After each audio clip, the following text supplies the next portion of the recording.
Assalamualaikum warahmatullahi wabarakatuh. Bismillahirrahmanirrahim.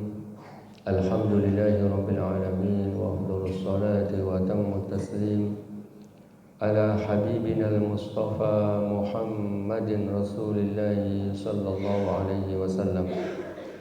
Allahumma khrijna min dhulumatil wahmi wa akrimna binuril fahmi waftah alaina bima'rifatil ilmi wa sahil akhlaqana bil hilmi waj'alna mimman yastami'una al-qawla fayattabi'una ahsana. Allahumma la ilma lana illa ma 'allamtana innaka antal alimul hakim. Rabbi shrah li sadri wa yassir li amri wahlul 'uqdatam min lisani yafqahu qawli.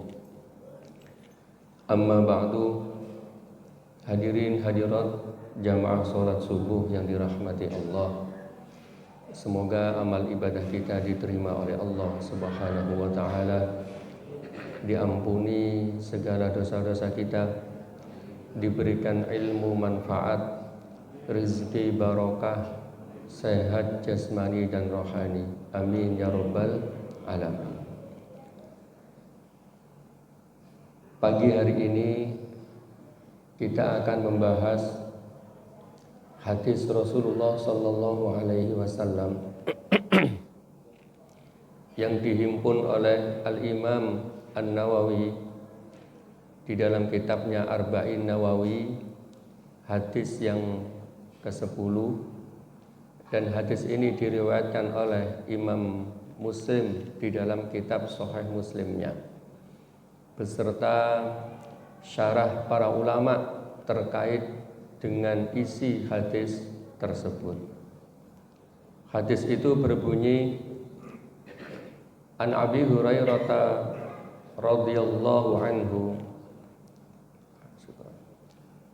qala Rasulullah sallallahu alaihi wasallam, innallaha thayyibun la yaqbalu illa thayyiban wa anna Allaha amara al-mu'minina bima amara bihil mursalina faqala ya ayyuhar rusulu kulu minat thayyibati wa'malu shalihan wa qala ya ayyuhalladzina amanu kulu min thayyibati ma razaqnakum thumma dzakara ar-rajula yutilus safara ash'asa aghbara yamuddu yadayhi faqala ya rab wa mat'amuhu haram wa mashrabuhu haram wa malbasuhu haram wa ghudhiya bil haram fa anna yastajabu lahu, rawahu Muslim.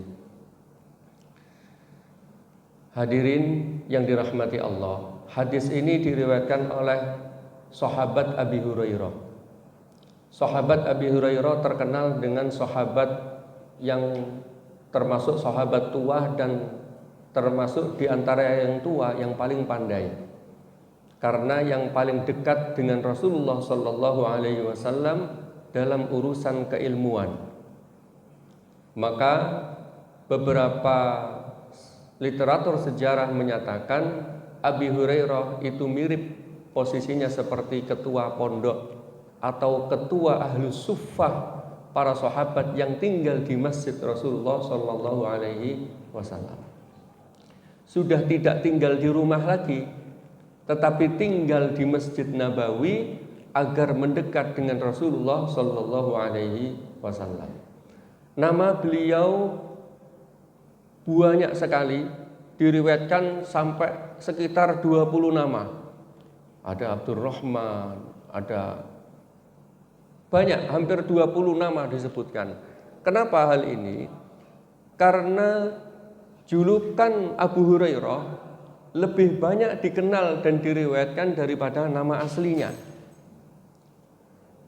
Diriwayatkan katanya suatu ketika datang di sekitar masjid dengan membawa kucing. Rasulullah bertanya, apa itu yang engkau bawa?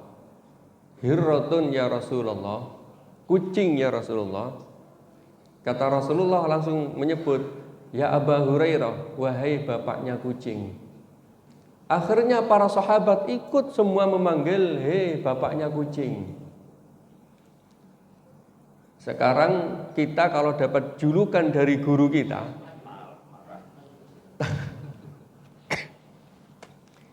di Mesir itu juga ada Syekh Abu Hurairah. Di Mesir itu ada Syekh, ngajinya di Masjid Azhar. Itu kalau ke masjid selalu membawa makanan.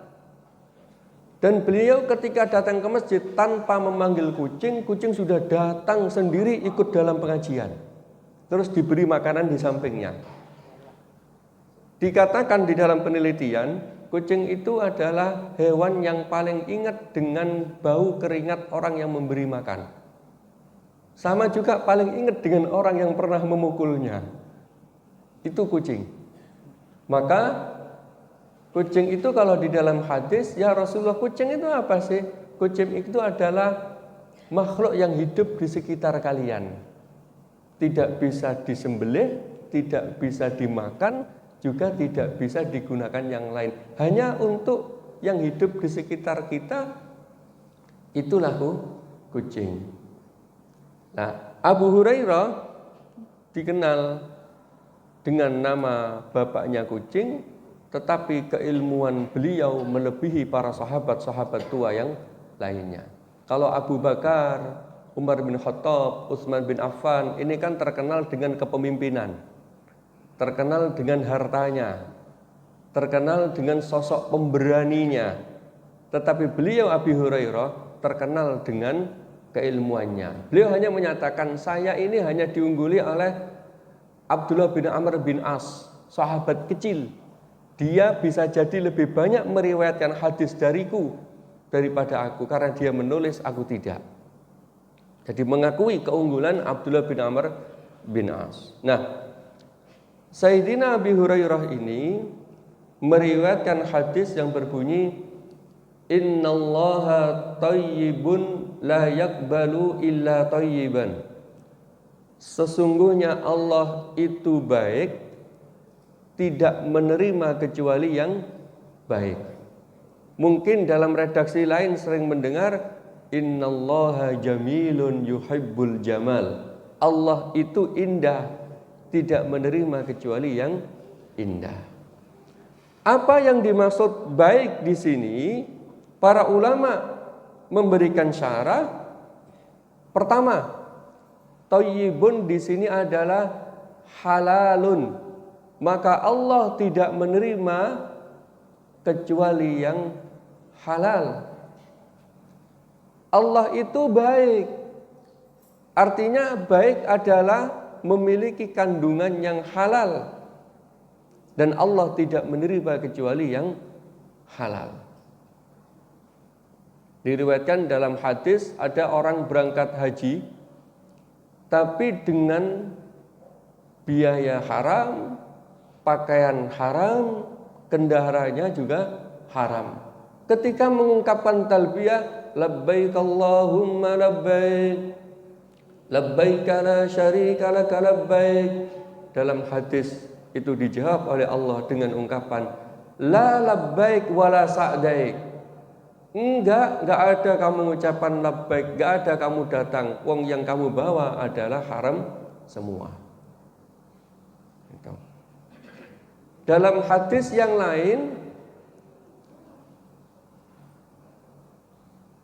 kata Rasulullah Rasulullah bersabda, jika ada orang sholat dengan menggunakan pakaian dan pakaiannya itu seharga 10 dirham, 1 dirhamnya saja haram, la yaqbalullahu sholata dzalikal abd.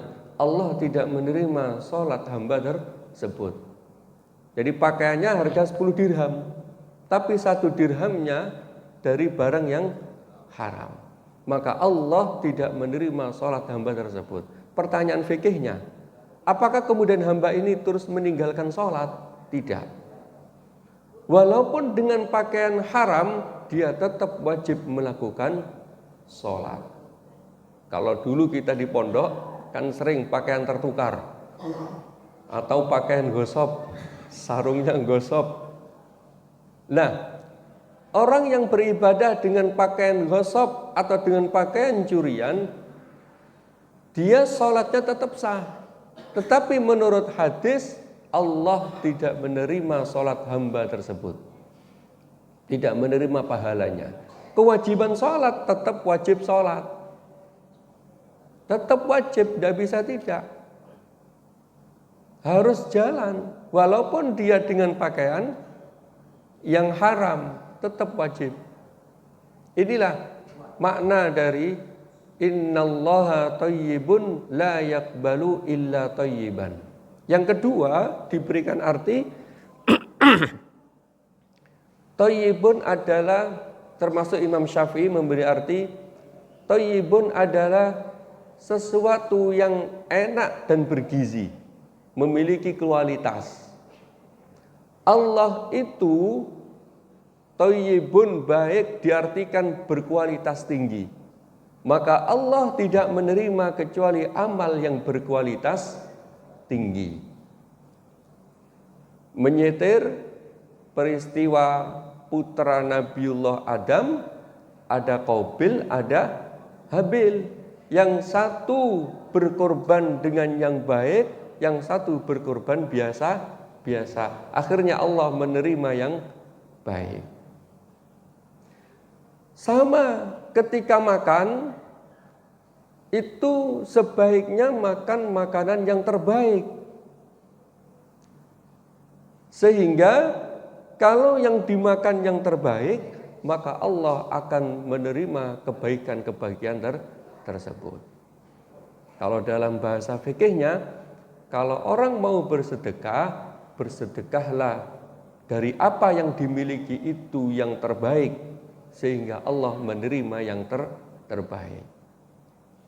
Ini berhubungannya dengan tasawuf, tapi yang tadi berhubungan dengan fikih. Nah, kemudian wa annallaha amaral mu'minina bima amara bihil mursalina. Allah itu memerintahkan orang mukmin seperti perintahnya kepada para rasul. Apa perintahnya kepada para rasul? Ya ayyuhar rusulu kulu minat thayyibati wa'malu sholiha. Wahai para rasul, makanlah yang baik-baik, makanlah yang halal-halal, wa'malu sholiha, setelah itu beramal solehlah. Terus ayat lagi kepada orang mukmin, ya ayyuhalladzina amanu kulu min thayyibati ma razaqnakum. Wahai orang-orang beriman, makanlah dari rizki yang halal atau rizki yang terbaik yang telah aku rizkikan kepada kalian. Jadi redaksinya agak beda. Ketika dengan para rasul, Allah itu berfirman begini, wahai para rasul, makanlah yang halal, terus gerceplah beramal soleh. Makanlah yang halal, segeralah amal soleh. Ketika kepada orang mukmin, wahai orang-orang mukmin, makanlah yang halal dari apa yang aku rizkikan kepada kalian. Maka kalau kita ingin meningkat menjadi warasatul anbiya, pewaris-pewaris para nabi, setelah makan langsung beramal soleh. Makanya kalau dalam dunia kesehatan, habis makan tidak boleh tidur, habis makan tidak boleh leyeh, malah disuruh jalan paling enggak 100 kali. Loh, ini diperintahkan oleh Allah kepada para rasul. Pertanyaannya, apakah ayat ini hanya untuk para rasul? Tidak. Kalau kita kembali kepada innallaha amaral mu'minina bima amaral mursalin, memang awalnya ini adalah amalan para rasul, tetapi juga diperintahkan kepada orang yang beriman semuanya, yaitu umat Rasulullah sallallahu alaihi wasallam. Maka derajatnya, makanlah yang halal dari yang aku rizkikan, atau naik kita ke derajat para rasul, makanlah yang halal, lalu segeralah beramal soleh. Menurut sebagian para ulama, di antara hal yang bisa mengunyah makanan di dalam tubuh kita itu adalah qiraatul Quran, membaca Al-Quran. Jadi kalau habis makan, kalau dalam dunia kedokteran kita diminta untuk jalan. Tetapi menurut ulama tasawuf, habis makan gunakan zikir, utamanya qiraatul Quran. Karena qiraatul Quran itu agak panas, agak menjadikan tubuh kita itu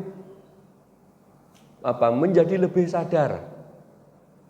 Atau dalam bahasa lain, habiskanlah makananmu itu dengan qiraatul Quran. Jadi ketika habis makan itu dianjurkan untuk membaca Al-Quran sebagai bentuk dari wa'malu sholihah. Tidak harus begitu sebenarnya, boleh juga dengan amal-amal yang lain. Jadi setelah makan beramal soleh, setelah makan melakukan kebaikan. Karena ternyata rezeki Allah Subhanahu wa taala tadi, min thayyibati ma razaqnakum, itu syaratnya tidak harus memiliki. Bisa jadi benda itu milik orang lain tetapi menjadi rezeki kita. Para ulama sepakat, rezeki yang kita nikmati itu belum tentu atau tidak mesti menjadi milik kita, tapi dia milik orang lain. Banyak sekali ketika orang bersedekah itu milik orang lain, tapi kemudian menjadi rezeki kita. Apakah itu bukan rezeki orang yang bersedekah? Itu menjadi rezeki orang yang bersedekah yang sedang ditransfer ke negaranya, yaitu akhirat. Maka harta itu akan menjadi dua. Satu kita nikmati di dunia, satu kita transfer ke negara kita. Seperti hadis yang dulu pernah saya sampaikan, kita adalah orang asing di dunia. Maka ketika kita mendapatkan kebaikan, bisa kita habiskan di dunia, bisa kita transfer ke keluarga atau apa di negara kita. Bahasa mudahnya begitu kalau kita merantau itu. Kan ada uang yang kita transferkan. Nah, harta yang kemudian diamalkan untuk sedekah, untuk yang lain dan sebagainya, itu adalah harta yang akan dimiliki di akhirat. Tetapi harta yang dinikmati di dunia, itulah harta yang habis di dunia. Tapi bisa jadi harta yang habis di dunia itu juga akan menjadi bentuk amal ibadah, bentuk amal kebaikan yang lain. Ini pertama, harta rezeki itu tidak mesti kita miliki, bisa jadi harta orang lain, kita kemudian menikmati rezeki tersebut. Kedua, rezeki itu tidak mesti halal. Terkadang haram pun menjadi rezeki. Makanya kemudian kita diperintahkan untuk mencari yang halal. Bagaimana? Ceritanya Sayyidina Ali ketika membawa kuda dan pelananya diambil seorang laki-laki yang dititipi. Ketika masuk, Sayyidina Ali sudah menyiapkan 1 dirham. 1 dirham ini akan aku kasihkan laki-laki yang menjaga kudaku. Sampai di kuda ternyata pelananya dijual sama seorang laki-laki. Sayyidina Ali tidak bisa naiki kuda, pelananya tidak ada. Akhirnya dibawa ke pasar. Di pasar ketemu dengan pelananya. Ya Allah, kamu dapat dari mana? Ada orang laki-laki tadi jual. Berapa kamu beli darinya? 1 dirham. Lau sabara lawajada halalan, kata Sayyidina Ali. Andaikan laki-laki ini sabar, dia akan mendapatkan 1 dirham yang halal. Hanya dia tidak sabar, sama di hari itu, di detik itu dia dapat 1 dirham. Tapi dirhamnya dirham haram, bukan dirham yang halal. Artinya rezeki yang datang kepada kita itu pasti, itu sudah diatur oleh Allah Subhanahu wa ta'ala. Tapi kadang kurang sabar akhirnya mengambil yang haram. Nah, yang haram, yang halal tetap menjadi rizki kita. Tetap menjadi rizki. Maka dari itu kemudian diingatkan, la yaqbalu illa thayyiban, Allah tidak menerima kecuali yang halal, kecuali yang baik. Nah, kemudian Rasulullah Shallallahu Alaihi Wasallam menyebutkan, summa dzakara rajula yutilus safara asya albaro. Rasulullah kemudian menyebutkan seseorang yang dari perjalanan jauh, yutilus safar, ash'asa, rambutnya aut-autan, albaro, rambutnya putih karena kena debu. Kalau di Timur Tengah kita nggak pakai udeng-udeng atau nggak pakai penutup, keluar ke padang pasir, keluar ke rumah, apalagi di bukan musim hujan paling hanya 1 bulan, itu pasti rambutnya akan menjadi putih karena kena debu. Nah, kenapa Rasulullah mencontohkan dengan orang yang dari perjalanan jauh, rambutnya kuwel-kuwel, berwarna putih? Para ulama memberikan syarat, dalam hadis yang lain ternyata Allah sangat mengijabahi doa orang yang dalam perjalanan. Maka orang yang dalam perjalanan itu disunnahkan untuk membaca doa atau memperbanyak doa. Tidak hanya doa Subhanalladzi sakhkhara lana hadza wa ma kunna lahu muqrinin wa inna ila rabbina lamunqalibun. Itu doa perjalanannya. Tetapi di dalam perjalanannya itu kita diperintahkan untuk memperbanyak doa. Di dalam hadis Bukhari disebutkan, innas safara qit'atun minal azab. Karena perjalanan itu sebagian kecil dari bentuk azab. Dan ketika orang merasakan azab, dikurangi kesalahan-kesalahannya, dihapuskan dosa-dosanya. Di saat dihapuskan dosa itu, diperintahkan untuk memperbanyak doa. Maka kalau kita dapat tamu saudara dari luar kota, itu sunnahnya kita yang punya rumah minta barokah doa orang yang sedang bepergian. Jadi dia sedang ziarah, dia sedang berkunjung ke rumah kita, dia dari perjalanan jauh, ayo doa yang baik-baik, doakan kami agar selamat. Disunnahkan berdoa. Rasulullah saja memerintahkan Umar bin Khattab untuk menemui Uwais Al-Qarni. Akan ada orang yang datang dari Yaman, mintalah doa kepadanya. Tidak hanya Uwais itu sangat taat, tetapi Uwais memang datang dari perjalanan jauh. Maka ketika kita perjalanan jauh, di saat itulah kita diperintahkan untuk memperbanyak doa. Kemudian Ash'asa itu rambutnya tidak karu-karuan. Rambutnya kuwel-kuwel, belum disisir.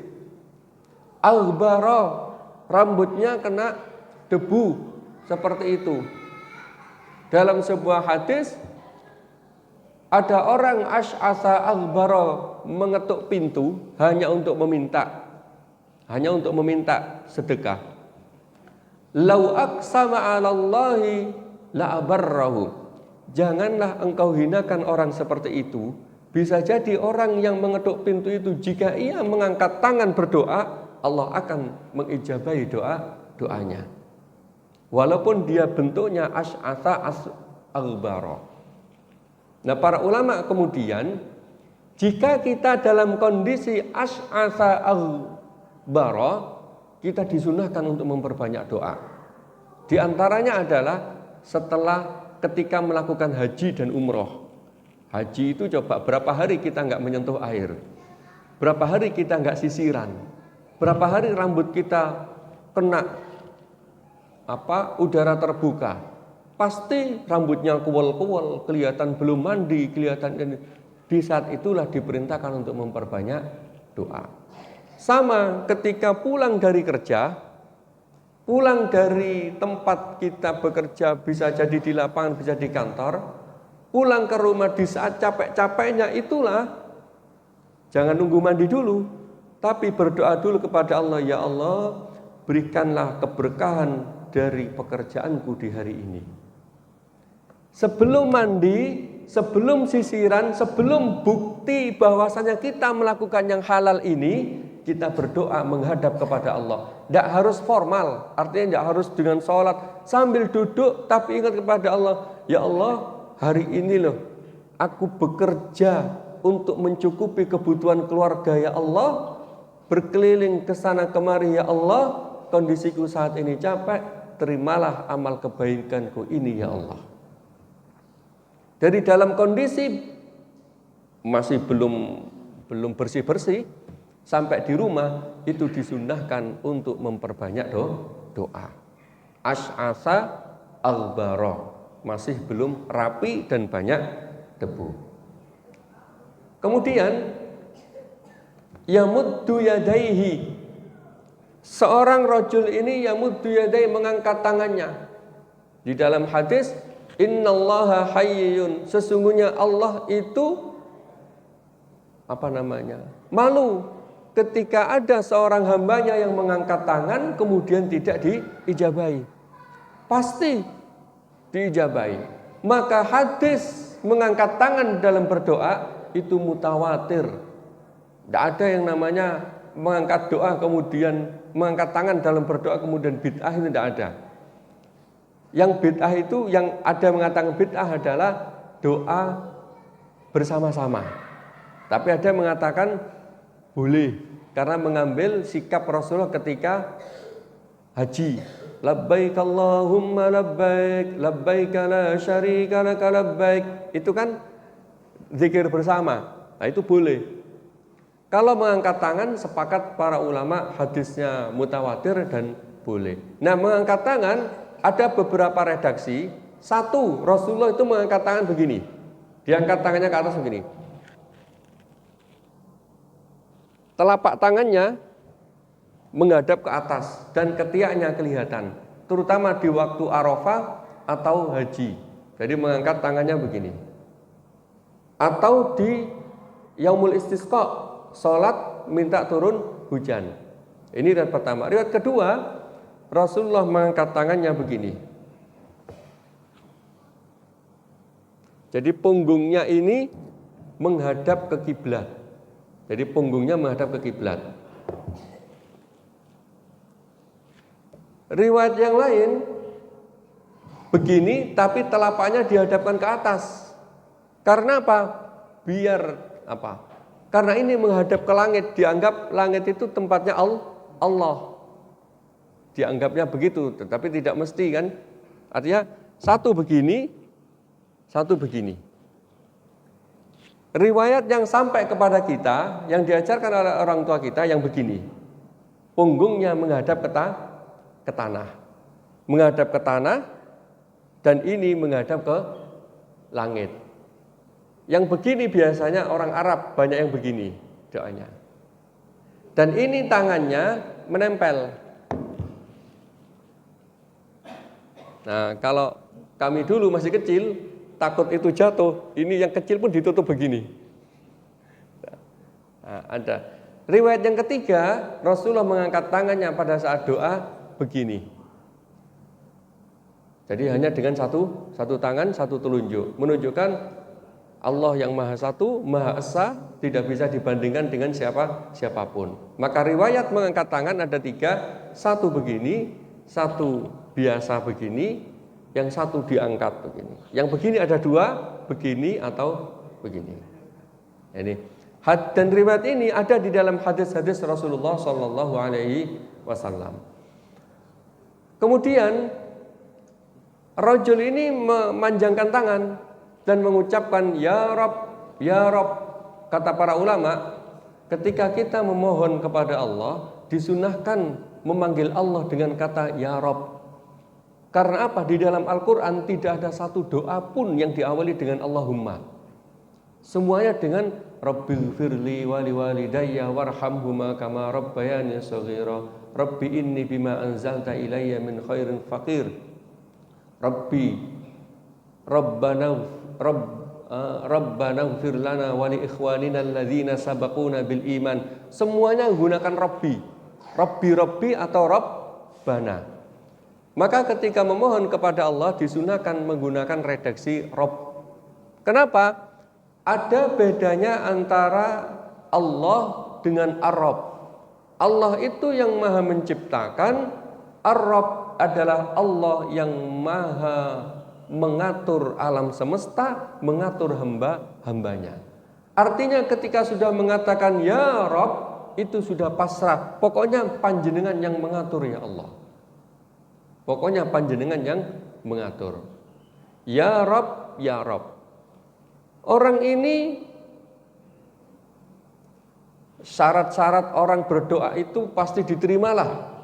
Perjalanan jauh, as-as akbar, diangkat tangannya mengungkapkan ya Rabb.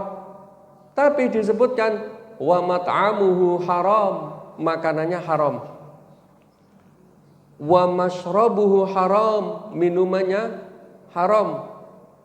Wa malbasuhu haram, pakaiannya haram. Wa ghudhiya bil haram, diberi makan dengan yang haram. Dibalas oleh Rasulullah, fa anna yustajaba lahu, maka dari mana doa itu akan bisa diijabahi. Padahal menurut syarat doa harusnya diijabahi. Dia dari perjalanan jauh, as-as akbar, tidak menunjukkan kemewahan kemegahannya, benar-benar dihinakan dirinya dengan pakaian itu. Mengangkat tangannya, mengungkapkan kata ya Rabb, harusnya diterima. Tidak diterimanya karena ada barang haram di dalam dirinya. Para ulama mengatakan, bagaimana dengan orang yang sudah memakan haram? Apakah sampai 40 hari tidak diterima sholatnya? Para ulama memberikan komentar, ketika orang memakan yang haram dan kemudian bertobat di saat itu dan tidak mengulangi lagi, Allah pasti akan menerima sholatnya, pasti akan menerima taubatnya. Kecuali dia harus mengembalikan hakul adami, harus dikembalikan terlebih dahulu. Nah, kalau kemudian tidak taubat-taubat, selama tidak taubat itulah sholatnya tidak diterima. Tapi tetap wajib sholat, tidak boleh meninggalkan sholat. Sama dengan ngapunten, orang yang datang ke dukun bertanya ke dukun, itu hadisnya jelas, Allah tidak menerima sholatnya 40 rakaat jika dia tidak menyadari bahwasanya itu perbuatan salah. Kalau hari Senin berangkat ke dukun, hari Selasanya menyadari salah dan bertobat kepada Allah, ya Allah salah itu kemarin ya Allah, kok sampai tanya ke dukun? Enggak boleh tanya seperti itu, ya Allah ampunilah dosaku ya Allah. Allah pasti akan mengampuni dosa tersebut dan Allah menerima sholatnya. Tidak menunggu 40 hari. Maka ketika terjadi kesalahan, segera bertobat kepada Allah Subhanahu wa ta'ala. Nah, kemudian para ulama memberikan komentar kembali, bagaimana kalau dia sudah punya barang haram, mau dikemanakan barang haram ini? Tiba-tiba ada barang yang hasil dari, mohon maaf, mencuri, atau hasil barang dari korupsi. Sudah tidak merencanakan, kalau merencanakan tidak boleh. Niat korupsi nanti mau diberikan anak yatim piatu, ya sudah masuk yang pertama tadi. Innallaha thayyibun la yaqbalu illa thayyiban. Jadi masuk kategori itu. Kalau sudah direncanakan, tak ambilkan dana inilah, nanti dari ini nanti tak berikan nanti ke anak yatim piatu, tak berikan ke masjid, tak berikan ke jalan. Ini masuknya yang redaksi pertama tadi. Innallaha thayyibun la yaqbalu illa thayyiban. Ini sudah ada barang haram, tidak direncanakan tiba-tiba ada, atau sudah terlanjur dan dia bertaubat. Para ulama beda pendapat. Satu, Fudail bin Iyad mengatakan barang seperti itu paling aman dibuang ke laut. Barang seperti itu paling aman dibuang ke laut. Karena agar binasa tidak dinikmati satu orang pun. Karena apa? Fudail bin Iyad seorang sufi, seorang fakih dan sufi. Imam Syafi'i, enggak, Imam Syafi'i harus dikembalikan kepada pemiliknya. Kalau enggak bisa, ya enggak tahu, harus berusaha mengembalikan kepada pemiliknya. Kalau milik negara, ya dikembalikan ke negara. Milik orang, dikembalikan ke orang. Pokoknya harus kembali. Caranya, ngambilnya bisa, masuk kembalikan enggak bisa. Nah, gitu. Jadi, yurji'uhu ila mustahiqihi, mengembalikan kepada pemiliknya. Bagaimanapun itu caranya, pokoknya harus dikembalikan. Itu Imam Syafi'i. Berarti itu mazhab kita, harus dikembalikan. Mazhab yang lain boleh digunakan untuk kemaslahatan umat. Di antaranya masuk ke masjid, masuk ke kemaslahatan umat itu jalan, masuk ke fasilitas umum. Di antaranya artinya masuk ke dalam arena sedekah. Ada yang mengatakan boleh ke sana. Ini jika memang tidak direncanakan, sudah ada dan mau dikemanakan uang ini. Mau dibakar begitu saja, mubazir. Kalau tidak dimanfaatkan, maka boleh dimanfaatkan di tempat-tempat yang tadi. Ini menurut sebagian ulama. Tapi ulama yang lain banyak yang tidak mau. Ada seorang sahabat di masa Rasulullah Sallallahu Alaihi Wasallam itu tidak mau makan makanan kecuali bertanya dua hal. Makanan ini milik siapa? Dapatnya dari mana? Makanan ini milik siapa? Dapatnya dari mana? Kalau sudah dijawab, ini milikku wahai fulan, saya dapat dari bekerja, hasilnya hari ini saya sekian, saya belikan ini sekian, baru dia mau makan. Ini ada sosok seorang sahabat di sisi Rasulullah yang kalau makan itu tanya dulu. Nah, kalau kita kan kadang ya pokoknya ada dimakan. Ini jadi kehalalan itu paling tidak cara mendapatkannya halal. Kedua, makanan itu suci. Suci itu diolah dengan bersih, suci tanpa ada yang najis. Makanya ada namanya fikih kuliner. Fikih kuliner itu adalah bagaimana kita makan makanan itu yang bersih, yang suci, karena yang suci itulah yang halal. Jadi kalau yang kulineran tidak suci, yang menjadi tidak halal. Makanan yang suci itu kan jelas. Kalau tidak buah-buahan, sayur-sayuran, atau daging yang disembelih dibakar langsung dimakan. Tapi kayak olahan seperti ini tergantung yang membuat.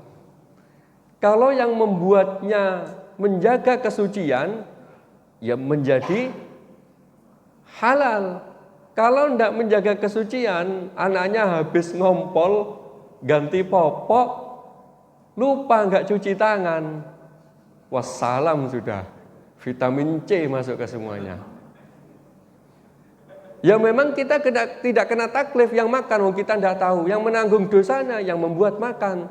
Tetapi bagi orang yang ingin meningkat derajatnya di sisi Allah, kemudian bertanya-tanya, ini bersih apa enggak ya? Makanya yai saya dulu begini, Mirwan, kalau pesan makanan untuk acara-acara pesantren, lihat orangnya. Orangnya sucian apa enggak? Sucian maksudnya dia jaga kesucian apa enggak? Kalau dia yang jaga kesucian, maka produk makanan yang dia buat pasti suci, pasti halal. Sama, ini saya jadikan ketika saya diperintah mertua. Adik ipar saya mau nikah, tapi tidak tahu perempuannya ini siapa. Mirwan, coba cari siapa perempuan itu, bagaimana keluarganya. Maka saya 3 hari seperti intel, nyangkruk di kampung itu, sambil tanya-tanya. Akhirnya saya ketemu dengan keluarganya yang jualan bakso, masih budenya. Ketika jualan bakso, laris. Jualan mie ayam, jualan bakso, laris. Saya ikut makan di situ. Yang saya herankan adalah dia jualan di pinggir jalan, tapi punya keran. Keran apa? Keran air. Biasanya orang jualan kaki lima itu kan tong. Tong satu, tong dua, satu warna kuning, satu warna hitam, atau tiga, satu masih putih. Nggak tahulah kondisinya seperti apa. Ini enggak. Loh, Bu, kok jenengan pakai keran? Iya nak, biar suci. Kalau enggak begini nanti takut najis. Lah dari mana jenengan? Saya pasang tetangga itu, saya bayar bulanan, pokoknya saya minta air untuk cuci piring. Terus saya tanya, Bu,